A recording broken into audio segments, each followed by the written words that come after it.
Assalamualaikum warahmatullahi wabarakatuh. Perkenalkan, nama saya Kristina Widya Andini dengan NIM 22101162200016. Di sini saya akan mempresentasikan modul ajar teks berita yang sudah saya buat. Yang pertama ada cover modul ajar Bahasa Indonesia kelas 11 semester 1 yang disusun oleh saya sendiri. Lalu ada informasi umum perangkat ajar, nama penyusunnya saya sendiri, nama institusinya SMK Negeri 1 Plehari, tahun penyusunannya 2025, jenjang sekolah SMA atau SMK, fase F kelas 11, alokasi waktunya 2 jam pelajaran atau 2 kali 45 menit. Selanjutnya ada tujuan pembelajaran, ada fase capaian pembelajaran CP. Pada akhir fase F, peserta didik mampu memahami, menganalisis, dan menghasilkan berbagai teks faktual, khususnya teks berita dengan menunjukkan kemampuan sebagai berikut. Yang pertama ada menyimak teks berita secara kritis untuk memahami isi, struktur, dan ciri kebahasaannya. Lalu, yang kedua ada membaca dan menganalisis teks berita secara mendalam dengan menggunakan pendekatan 5W+1H untuk mengungkap fakta, sudut pandang, serta keberimbangan informasi. Yang ketiga ada menulis teks berita dan tanggapan kritis dalam berbagai bentuk media, baik cetak maupun digital, dengan memperhatikan struktur dan kaidah kebahasaan yang tepat. Lalu ada berbicara, yaitu menyampaikan informasi hasil analisis teks berita melalui presentasi lisan atau media kreatif lainnya, misalnya vlog secara logis, sistematis, dan komunikatif. Lalu ada elemen domain CP, ada menyimak, berbicara, membaca, dan menulis. Lalu ada tujuan pembelajarannya. Yang pertama, peserta didik mampu mengidentifikasi struktur dan unsur dari teks berita. Yang kedua, peserta didik mampu menganalisis teks berita menggunakan unsur 5W+1H.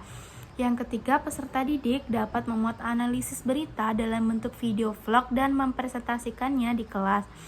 Lalu ada pertanyaan pemantik. Yang pertama, apa berita yang populer dalam minggu ini? Yang kedua, di manakah kalian membaca berita yang dapat dipercaya? Yang ketiga, apa yang kalian ketahui dari teks berita? Yang keempat, apa manfaat yang didapat ketika membaca teks berita? Dan yang terakhir, bagaimana cara memilah berita supaya tidak termakan berita palsu atau berita hoaks? Lingkungan belajarnya ada di dalam atau indoor dan di luar atau outdoor. Alat tujuan pembelajarannya yang pertama ada profil pelajar Pancasila yang berkaitan dengan berakhlak mulia, gotong royong, dan kreatif. Materi ajar atau sumber belajaran utamanya ada buku Bahasa Indonesia kelas 11, Cerdas Cergas, ada video vlog berita dari YouTube. Lalu fasilitasnya ada papan tulis, HP, laptop, proyektor, jaringan internet, buku paket, alat tulis, salindia, dan bahan ajar. Lalu model pembelajarannya adalah Project Based Learning atau PJBL. Lanjut masuk ke urutan kegiatan pembelajaran. Pada pertemuan 1, pendahuluan, guru menyapa dengan mengucapkan salam kepada peserta didik. Yang kedua, guru memeriksa kehadiran peserta didik, bertanya tentang kabar mereka, dan mengelola kelas. Yang ketiga, ketua kelas memimpin doa, menekankan pentingnya beriman, bertakwa kepada Tuhan Yang Maha Esa, dan berakhlak mulia. Yang keempat, guru memberikan pertanyaan pemantik kepada peserta didik untuk membangkitkan minat dan perhatian mereka. Nah, pertanyaan pemantik yang pertama ada apa berita yang populer dalam minggu ini? Yang kedua, di mana kalian membaca berita yang dapat dipercaya? Lalu yang kelima, guru mengaitkan pembelajaran atau pertanyaan tersebut dengan materi pembelajaran yang akan dibahas, yaitu teks berita. Selanjutnya masuk ke kegiatan inti sintak Project Based Learning atau PJBL. Yang pertama, sintak 1, menentukan pertanyaan dasar. Guru membuka pembelajaran dengan menjelaskan tujuan pembelajaran hari ini, yaitu mengenal teks berita. Yang kedua, guru menampilkan salindia dan menjelaskan secara rinci mengenai definisi, struktur, unsur, dan jenis dari teks berita. Nah, itu menyangkut judul kepala berita, isi tubuh berita, ekor berita, dan unsur 5W+1H. Yang ketiga, guru meminta peserta didik di kelas membaca contoh teks berita yang ditampilkan, kemudian guru dan siswa merumuskan pertanyaan dari unsur teks berita yang telah dibaca untuk dipahami lebih lanjut oleh peserta didik. Yang keempat, guru melakukan ice breaking. Nah, ice breakingnya ini berupa permainan ingat kata. Penjelasan permainan ingat kata ini ada di bawah ya, di lampiran. Lalu di sintak 2, membuat perencanaan desain produk. Yang pertama, guru membagikan LKPD kepada siswa. Yang kedua, guru membagi peserta didik ke dalam beberapa kelompok kecil yang berisi 3-4 peserta didik per kelompoknya.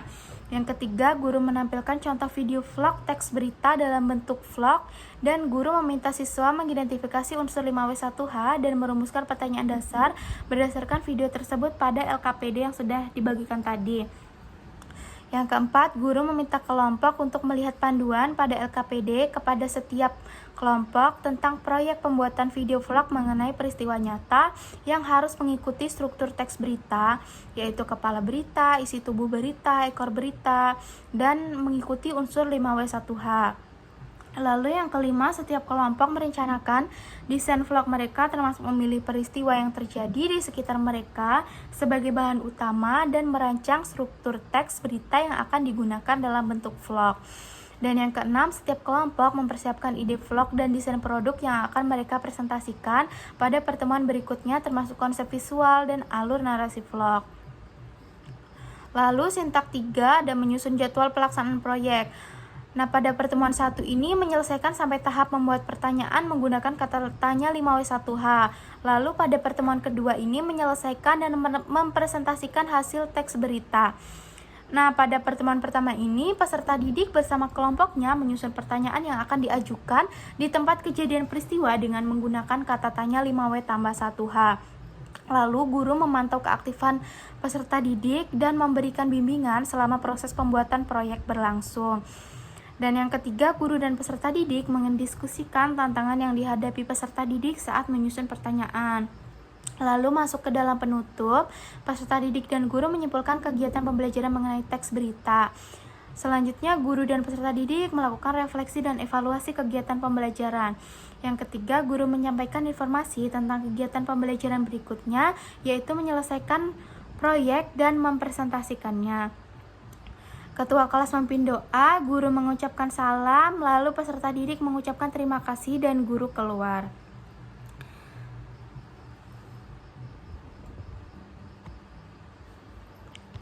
Selanjutnya, pertemuan kedua ada pendahuluannya, guru menyapa dengan mengucapkan salam kepada peserta didik. Yang kedua, guru memeriksa kehadiran peserta didik dan bertanya tentang kabar mereka. Yang ketiga, ketua kelas memimpin doa, menekankan pentingnya beriman, bertakwa kepada Tuhan Yang Maha Esa, dan berakhlak mulia. Guru mengajak peserta didik untuk mengingat apa tugas pada pembelajaran sebelumnya. Lalu guru memberikan pertanyaan pemantik kepada peserta didik untuk membangkitkan minat dan perhatian mereka. Yang pertama, apa manfaat yang didapat ketika membaca teks berita? Yang kedua, bagaimana cara memilah berita supaya tidak termakan berita palsu atau hoaks? Yang keenam, guru mengaitkan pembelajaran tersebut dengan kegiatan presentasi yang akan mereka lakukan. Masuk ke kegiatan inti, sintak 4 menyelesaikan dan monitoring. Pada tahap ini, setiap kelompok sudah menyelesaikan proyeknya. Yang pertama, guru dan peserta didik bersama-sama mendiskusikan berbagai tantangan yang dihadapi peserta didik saat menyusun pertanyaan serta cara mengatasinya. Lalu, guru melakukan pengundian nomor kelompok untuk menentukan kelompok yang akan maju dan mempresentasikan hasil kerja mereka. Dan yang ketiga, guru memantau keaktifan peserta didik dan setiap kelompok memastikan bahwa semua anggota berpartisipasi aktif. Lalu, sintak kelima, penilaian hasil. Setelah pembuatan video selesai, semua kelompok diminta untuk mempresentasikan hasil karya mereka di depan kelas. Setiap kelompok menayangkan video vlog mereka, kemudian menjelaskan proses pembuatan dan bagaimana mereka mengaitkan teks berita dengan peristiwa nyata. Yang terakhir ada sintak 6, evaluasi dan hasil proyek. Yang pertama, guru dan peserta didik lainnya memberikan tanggapan kritis pada kelompok. Yang kedua, kelompok presentasi menanggapi pertanyaan atau tanggapan dari kelompok lain. Dan yang terakhir, guru menambahkan atau meluruskan apabila ada kesalahan pada diskusi kelompok. Lalu penutup, peserta didik dan guru menyimpulkan kegiatan pembelajaran mengenai teks berita. Guru dan peserta didik melakukan refleksi dan evaluasi kegiatan pembelajaran. Guru menginformasikan tentang kegiatan pembelajaran berikutnya. Ketua kelas memimpin doa. Peserta didik mengucapkan terima kasih dan guru keluar. Selanjutnya ada asesmen. Target penilaiannya berupa kelompok. Jenis asesmennya formatif dan sumatif. Lalu ada penilaian kompetensi dan pengetahuannya. Yang dinilai ada kompetensi yang dinilai. Yang pertama, kemampuan peserta didik menjelaskan pengertian, struktur, dan unsur teks berita. Yang kedua, kemampuan menganalisis informasi dalam teks berita. Yang ketiga, kemampuan menyampaikan informasi secara kritis dan logis. Yang keempat, kemampuan bekerja sama dan menyelesaikan proyek kelompok secara kreatif. Lalu pengetahuan yang dinilai, yang pertama ada pemahaman konsep teks berita, yang kedua kemampuan membedakan berita faktual dan hoaks, yang ketiga penguasaan struktur dan unsur teks berita secara lisan maupun tulisan, yang keempat pemanfaatan struktur 5W1H dalam membuat berita. Nah, cara melakukan asesmennya ada observasi langsung, yaitu dilakukan selama proses diskusi tanya jawab, kerja kelompok, dan presentasi. Lalu guru mencatat keaktifan partisipasi serta sikap siswa dalam lembar observasi. Lalu melalui tes praktik atau proyek, siswa membuat video vlog berita secara kelompok. Vlog harus membuat peristiwa nyata dan menggunakan struktur teks berita, dan vlog dipresentasikan di depan kelas. Dan ada penilaian non-tes berupa refleksi dan tanya jawab. Tanya jawab untuk menggali pemahaman materi secara individu dan kelompok, lalu refleksi digunakan untuk menilai daya kritis dan pemahaman siswa setelah pembelajaran. Nah, kriteria penilaiannya terlampir ada di bagian bawah ya nanti. Selanjutnya, refleksi guru dan siswa. Yang pertama, refleksi bagi guru. Guru dapat mengevaluasi kesesuaian alokasi waktu yang digunakan untuk pembelajaran. Apakah alokasi waktu yang digunakan selama pembelajaran sudah sesuai dengan yang direncanakan dalam rencana pembelajaran. Yang kedua, guru dapat menilai kesesuaian antara metode pembelajaran yang ditetapkan dengan materi yang disampaikan, memastikan bahwa pendekatan yang digunakan efektif untuk mencapai tujuan pembelajaran. Yang ketiga, guru dapat mengukur efektivitas pembelajaran yang berlangsung, termasuk pencapaian peserta didik, sehingga dapat mengidentifikasi aspek-aspek yang perlu ditingkatkan dalam proses pembelajaran ke depannya. Yang keempat, apakah materi yang disampaikan telah sesuai dengan tujuan pembelajaran yang ingin dicapai. Dan yang terakhir, apakah pembelajaran yang dilaksanakan hari ini telah berlangsung dengan efektif dan memberikan dampak positif terhadap pemahaman peserta didik. Selanjutnya, refleksi bagi peserta didik. Yang pertama, apakah pembelajaran hari ini menyenangkan bagi saya? Lalu, apakah saya sudah memahami materi teks berita secara keseluruhan? Apakah saya mampu menganalisis dan membuat teks berita berdasarkan unsur 5W1H? Dan apakah ada materi yang belum saya pahami? Lalu, bagaimana agar saya memahami materi yang belum saya pahami dan apa manfaat yang didapat ketika membaca teks berita? Lalu ini ada daftar pustakanya, ada 1, 2, 3, 4, 5, 6, 7, dan pengayaan remedial. Nah, pengayaannya ini berupa soal analisis lanjutan mengenai teks berita dari media yang berbeda. Lalu remedialnya diberikan kepada kelompok di bawah KKM berupa pendampingan ulang dalam analisis struktur teks berita dan vlog revisi. Nah, di sini ada lampiran. Yang pertama ada lampiran instrumen penilaian, ada penilaian sikap, pedoman penilaian, rubrik sikap. Nah, kriteria penilaiannya ini yang dinilai ada penerapan nilai-nilai Pancasila, memahami materi teks berita, menggali dan menjelaskan informasi dalam teks berita, lalu bekerja sama dalam diskusi dan proyek kelompok. Di sini ada 1-4 ya skornya. Yang skor 1 itu perlu bimbingan, yang 2 perlu pengingatan, yang ketiga berusaha dengan baik, dan skor yang 4 itu sudah pemantapan. Lalu ada penilaian kelompok proyek. Nah, ini adalah pedoman penilaian rubrik kelompok atau proyek. Aspek yang dinilai ada kualitas pertanyaan, kualitas vlog, kerjasama kelompok, kreativitas dan inovasi. Lalu ada indikator dan penilaiannya ada skornya 1-4 juga ya. Nah, skor 1 itu untuk kurang, skor 2 cukup, skor 3 baik, dan skor 4 itu sangat baik.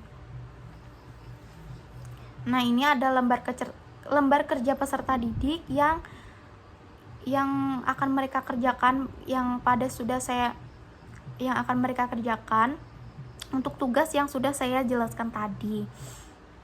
Ini ada aktivitas 1, aktivitas 2, aktivitas 3. Nah, ini materi pembelajarannya ada buku paket cerdas cergas berbahasa dan bersastra Indonesia. Lalu ada video YouTube, tugas bahasa Indonesia, vlog teks berita. Lalu ada salindianya, ini ada tujuan, pengertian, struktur, unsur, jenis. Nah, Kalau kalian ingin membuka salindianya lebih lengkap, bisa ditekan link pada di bawah ini. Nah, kembali lagi, selanjutnya ada evaluasi dan refleksi. Nah, di sini ada soal pilihan ganda, ada 5 soal. Lalu refleksi siswa yang sudah saya bacakan tadi. Nah, siswa bisa memindai kode batang yang sudah tersedia di sini. Nah, yang sebelah ini untuk evaluasi dan yang sebelah kanan untuk refleksi. Lalu ini ada penjelasan sedikit mengenai ice breaking. Nah, cara bermain ice breaking sambung katanya ada pemandu atau instruktur memulai permainan dengan menyebutkan satu kata secara acak. Yang kedua, peserta mengikuti harus menyebutkan kata yang berhubungan dengan kata sebelumnya. Jika pemandu menyebut buku, peserta berikutnya bisa menjawab halaman, lalu peserta lain bisa menjawab kertas. Nah, begitu seterusnya. Lalu peserta didik harus berpikir cepat dan menyebutkan kata yang berhubungan dengan tepat karena kesalahan bisa membuat mereka gugur atau mendapatkan hukuman ringan. Nah, yang terakhir ada pembelajaran berdiferensiasi. Di sini ada aspeknya, ada konten, proses, produk, dan lingkungan belajar. Di sini ada kesiapan belajar, minat, dan profil belajar. Itu saja presentasi dari saya. Salah hilaf mohon maaf. Wassalamualaikum warahmatullahi wabarakatuh.